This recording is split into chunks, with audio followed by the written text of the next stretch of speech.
Also, as you can see down here, he used lava in these little sections here. Quite a bit of it, in fact, to light the place up.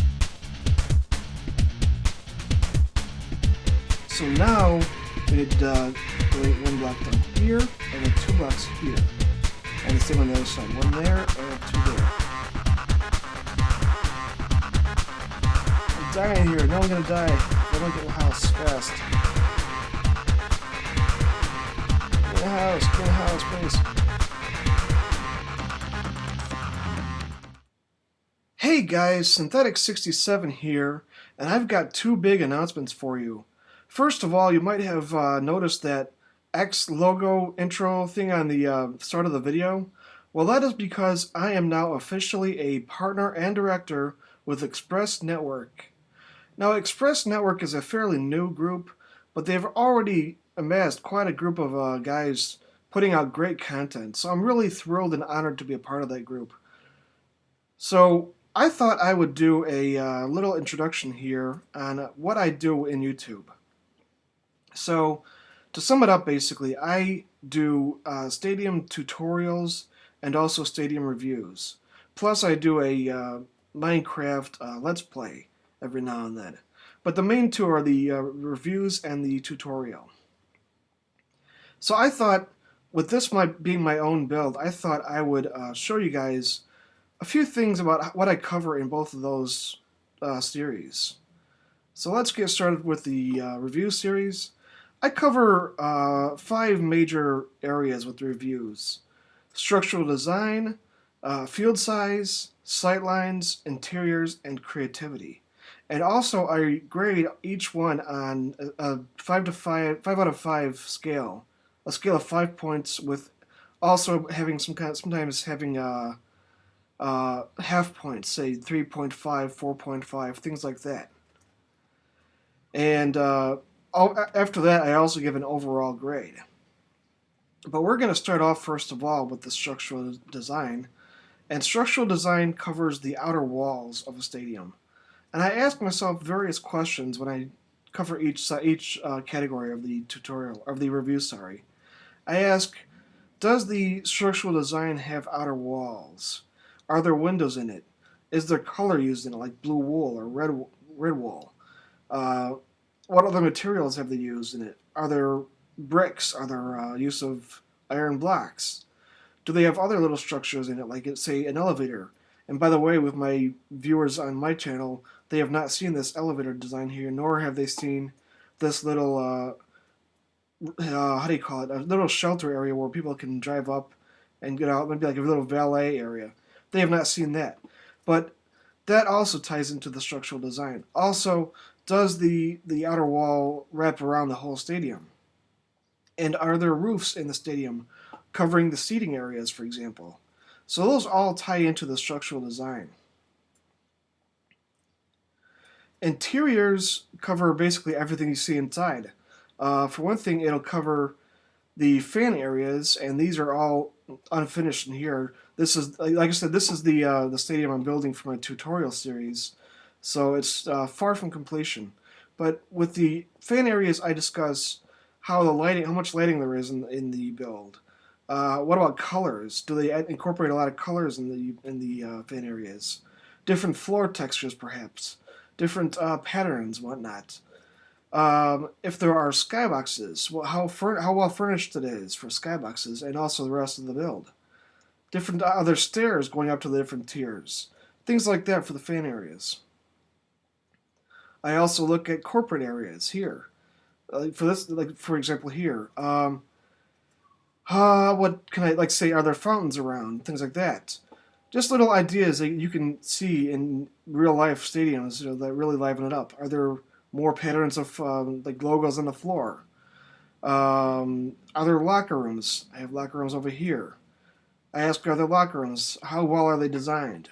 Are they well lit? Once again, are there working showers? If not, I don't discount that, but it's still, are there showers for the players to go and clean up before and after the game? What else? Is there an entrance tunnel for them to walk in and out of the field? What else? Is there a player lounge? They can rest, they can just hang out and relax a little while, get some food, and go to the bathrooms in here and whatnot, watch something on TV perhaps, or play some pool. Just various ideas, to fill up the interiors.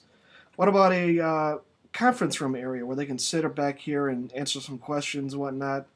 So these all play into what the interior score is. And you don't have to have all of those things to get a high score. Basically, you just need to fill up your interiors with some nice ideas. But those all do tie into the interiors. Let me head up now to the stadium itself. The main reason why everybody comes to the stadium is to watch a game, right? So with the stadium size, I grade first of all on the field size.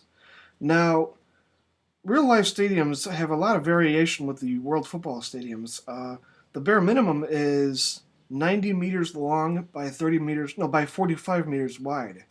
That's the bare minimum. The maximum that you can have in a real life World Football stadium is 120 meters long by 90 meters wide. Now, I used a Wikipedia article with a great little diagram on all the measurements for this particular stadium. And however, I did not use the metric measurements because those were in fractions. So I used the yard measurements, which were whole. In this case, the stadium is 103 yards long by, or I should say 103 blocks wide, or blocks long by 53 blocks wide, where one block equals 1 yard. So that is still within the range of 1-to-1 ratio. Then, with the stadium size, I also go up to the far back, to the top seat in the far back, and I look across. Can I see all the way across to that far goal over there? And can I see the rest of the stadium itself? If I can, the stadium size gets top marks. Also, since I was up there, I also look at sightlines. Now, in real life, stadiums are constantly worried about how good their sightlines are. If you're a fan, you want to be able to have an excellent view of the field no matter where you are, be it all the way at the top here, on the ends, or if it's on the corners perhaps, or in the skyboxes even. You need to have an excellent view of the whole stadium no matter where you are seated, I should say. So if you have an excellent view no matter where you are, the sightlines are perfect. In my case, sightlines are a big focus for me, so they're perfect in this stadium here, and they would get top marks. So, so that's structural design. I always have to do this little rundown in my head, what I've covered. So structural design, interiors, sightlines, and stadium size. Creativity-wise, that's a really open-ended thing. A lot of people do renditions of real-life stadiums. Some have done, say, Old Trafford in England or Camp Nou in Spain, or more American renditions like Dallas Cowboys Stadium in Texas. So there's all different kinds of renditions they do, and sometimes that does limit their creativity because they don't know what to do for the interiors. But I still grade on that. I still grade on how much they contribute to the interiors, even though they don't know exactly what's all in there in real life. If they use their imagination to really fill out the interiors, things like that. Do they have redstone, I ask? Like, say, down here, are there... If you press the pressure plates on one side, will the doors open together? So that's one thing. Also, the working showers I mentioned previously. If you hit the button, will the water flow? Some stadiums don't do that at all. In some reviews, I should say, that don't have working showers at all. Another little thing I put in here, working/flushable urinals. That's another little bit of redstone that you can use. And there are other redstone things you can put into your stadiums as well. Like, say, other ways to have pressure plate activated doors, like, say, sliding door style designs. And there's other ways, working redstone elevators, for example. That also contributes to creativity. But that's not the end-all, be-all of creativity. Redstone isn't the whole thing, the whole 9 yards, I guess you could say. A logo like this, for example, would be creative.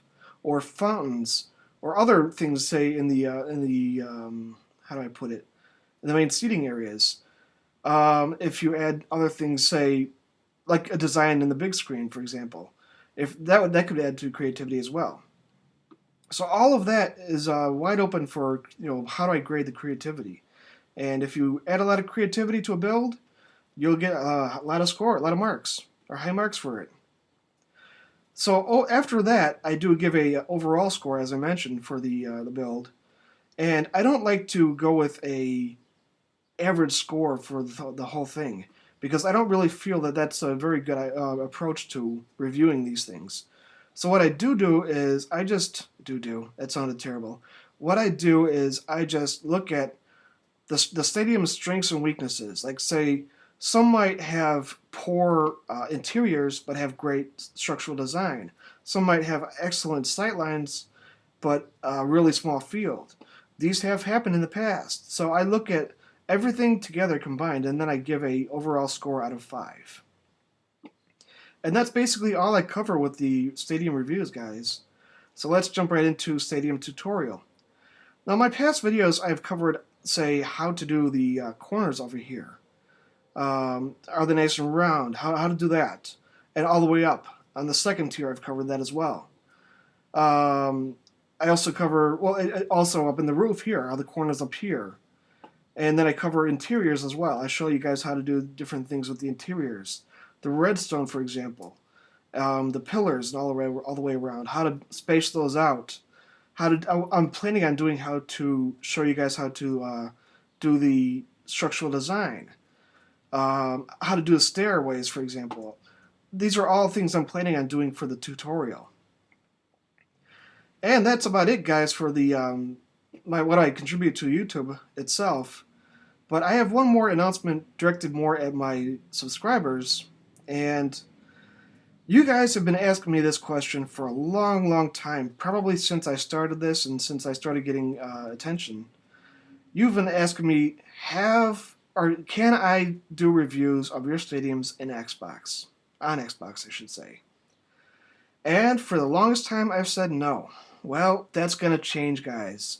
Very soon, that's going to change. I'm actually waiting for my PVR in the mail as we speak. So, in the very near future, I will start doing reviews on Xbox. And however, it will have a different set of rules, different way of requesting reviews than I do here on the regular Stadium reviews for PC and Mac.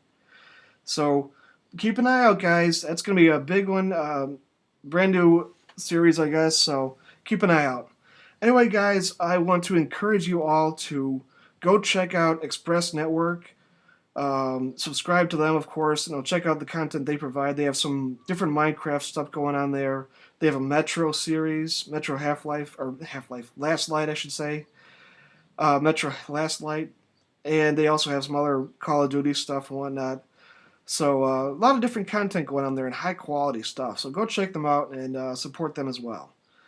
And that's it, guys. That's my introduction to what I do here. So thanks a lot for watching. I'm out.